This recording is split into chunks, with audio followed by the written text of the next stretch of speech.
Hi all, happy Monday.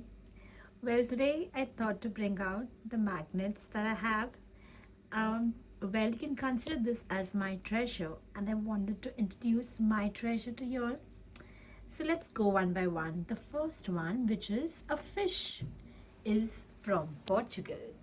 Then I have the scooty from Ibiza, and then there's again one from Portugal. Then the heart-shaped one from Venice. The one below is a beautiful one. It's from Prague. Then the cycle building is from Belgium. Then another good one is the Northern Lights from Norway. And then I have one from Riga. This is the latest one from Lisbon. This was given by a friend from Morocco. This is from Budapest, Malaga, Spain, Bridlington, that's in UK. And this is from Paris. This is Sintra again from Portugal. Oh, this is cute little thing from Paris. And then Loch Ness, Scotland. So here's cheers to so many magnets and something that I love and will always continue to. Bye guys.